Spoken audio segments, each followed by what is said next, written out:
Well, hi everybody! It's Vlog Every Day in August 21st, and I thought today would be a great day to do a tag video. If you're watching this video, I officially tag you. Tag your it. Starbucks. What do I order at Starbucks? Well, I'm boring. I'm not a macchiato, I'm not a frappuccino girl. I don't like all those spice lattes and all that stuff. I just get a Trenta iced coffee with like some sugar-free caramel syrup and some room for cream, or if I'm getting hot, I just get a venti brew, like a regular house coffee with room for cream, and that's it. Question number 2, what's the one thing in my closet that I can't live without? And that is a good fitting bra. Anybody who has boobs and is of an advanced age knows that a good fitting bra is paramount. As far as one thing that people might not know about me, I was a high school cheerleader and we competed at the national level, and that was pretty fun. So question number 4, what's one thing that I want to do before I die? And one thing that I definitely want to do is live in a proper city. With all the hustle and bustle and chaos and noise, I want to stay in a city long enough to actually feel like I live there and to not just be visiting. Food. What is one food that I can and will not live without? And that is, hands down, green chili. Living in New Mexico, everything sweet and savory has green chili on it, and green chili makes everything better. What quote or saying do I live by? What's sort of my mantra? And my mantra truly is, good news, bad news, who knows? And if you really think about what that means, it really kind of sums everything up in a nutshell. How many times do we jump to conclusions? How many times do we assume things? How many times does something happen that we've expected to be good and it turns out to not be a great thing? Or how many times does someone say, oh, well, this happened and it was a blessing in disguise? Try not to label things that happen as good or bad, because frankly, we don't know. If we let everything just be, then we don't have to get excited about or nervous or anxious about anything. Just try to let it be. And although I say these words, I still struggle to practice that, but it's something that I truly believe in and I live by that. So question number 7 is interesting. It's, what do you like and what do you dislike about the YouTube community? And what I like, it's really what I love, is that YouTube creates a true global community, a true global neighborhood. We all of us live miles and oceans apart, and yet we're still able to find people that we relate to and resonate with that far away from each other. And in just a few moments, in just the amount of time it takes for me to upload this video, my viewers in Sweden and Saudi Arabia and Australia, g'day, all of you guys we're all connected and we all feel like we know each other. We can entertain each other and be entertained, and we can awe and be awed, and we can emote and feel and exist in this space that together that only exists like in the air, in the ether. It's really fascinating to me to think that, you know, when I was an exchange student in the early 90s, it took 3 solid weeks for me to even get a paper letter or card mailed back and forth from my parents into me. And to think of what kind of technology we have now, and just focusing that on YouTube in general, it's mind-boggling. I love the technology. The thing that I think I love the most is the fact that you guys exist in my world now. I exist in your world, and we didn't know each other existed prior to now. And that's really special, and I'm really glad that you're part of my world. So what are some things that I dislike about YouTube? Really, it's just practical issues of being a YouTuber that kind of bother me. Like, sometimes subscriptions don't always show up in my box, so I miss a lot of things. I know that there's a new way to filter your subscriptions, which, you know, is another step, but sometimes even still, not all of the subscriptions show up. I don't want to miss anything that you guys do.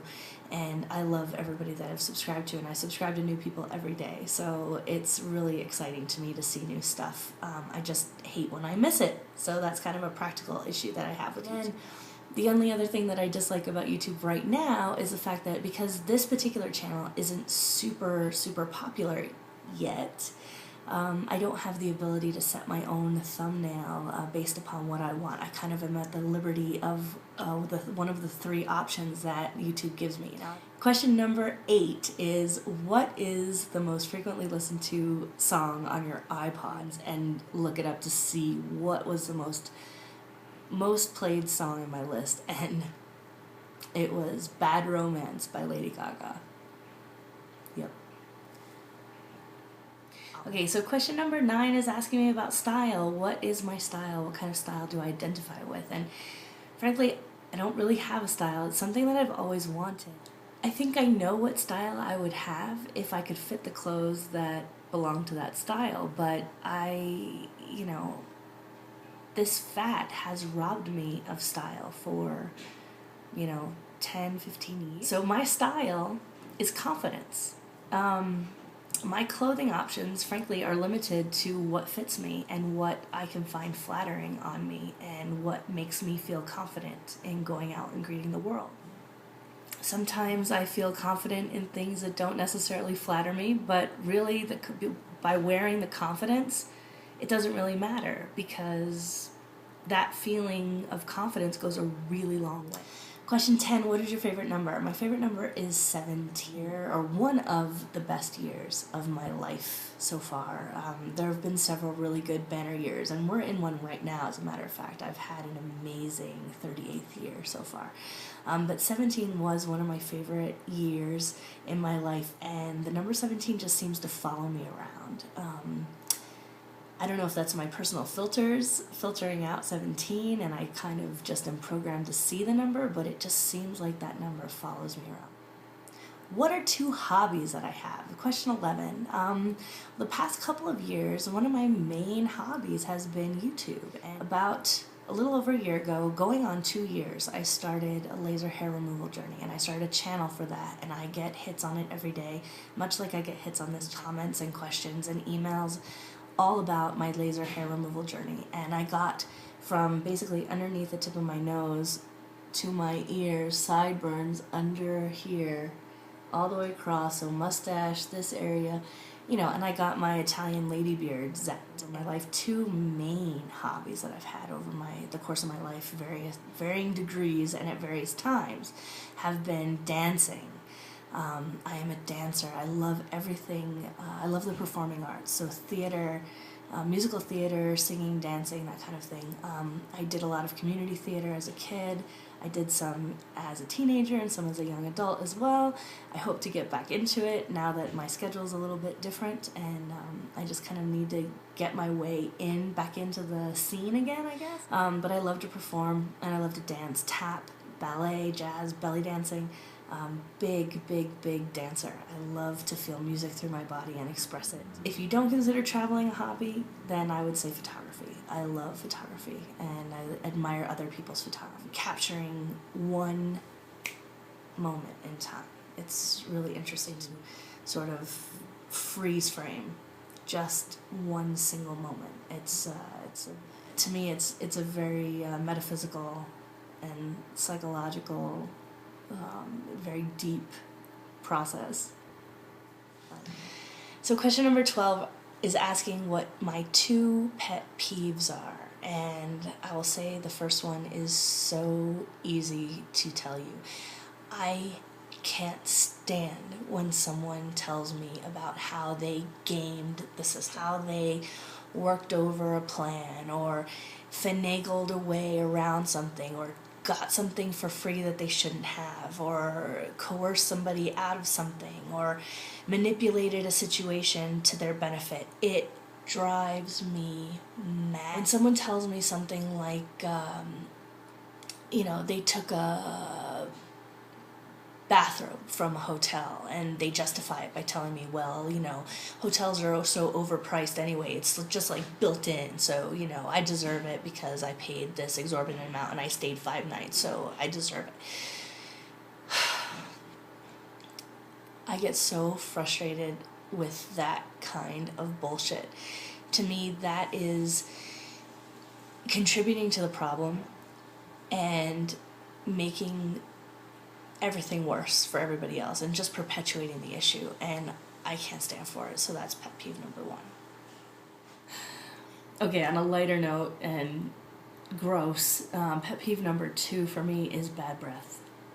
I can't stand it. I can't tolerate it. If I smell bad breath, if I smell somebody's mouth and it smells like excrement, I lose all focus. It's a complete turn on.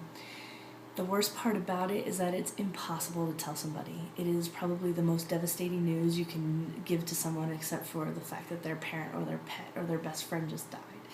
And I know it's extremely hard to fix, and I know that halitosis can be a result of everything from a poor digestive system to grooves in your tongue, to tonsil stones, to bad oral hygiene and tongue scraping, and I know it can be caused from a lot of things, and it's not necessarily that person's fault. I get it, and I know that I haven't always had the sweetest breath either.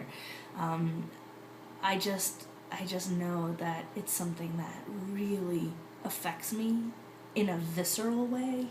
I have a visceral reaction to bad breath, and I can't tolerate it. I did find something that works extremely well, and it's called Smart Mouth. It's not cheap. It's made with a zinc product. You can find it online for cheaper. I sometimes buy mine in Amazon by the case, but you can get it at Walgreens, CVS, Walmart, various places. You just have to look for it on sale. Okay, guys, last question, number 13. What is your guilty pleasure? Now, I have many, but this is probably right up there. It's boba, or bubble tea. It's the tea or blended drinks that have the large tapioca in the bottom that are kind of like the consistency of like a gummy bear. Really interesting texture. If you're not familiar with it, you just have to try it out for yourself. I am completely hi, my name is Leah, and I am addicted to boba. I seriously am. There is no other food or drink that is more entertaining, more satisfying, completely fills all of my senses. It's sexy and sensual, and I know it's ridiculous to be talking about a food or a beverage like this, but it really is. It completely indulges all of my senses, and I want it every single day. I do not have it every single day. I have not had it in 2 weeks, to be perfectly honest with you, and I have found a place here in New Mexico that will make it without any sugar. So there's the upside to that. However, there's still carbohydrates and calories in the actual boba itself, the tapioca. So I really need to completely cut that out of my life for a really long time. But on special occasions, I will continue to indulge in boba. I love it, and since I've discovered it, I'm never letting it go. Alright guys, that is my tag video. Tag, you're it now. So get busy, get cracking, and make me a video. And I will see you tomorrow.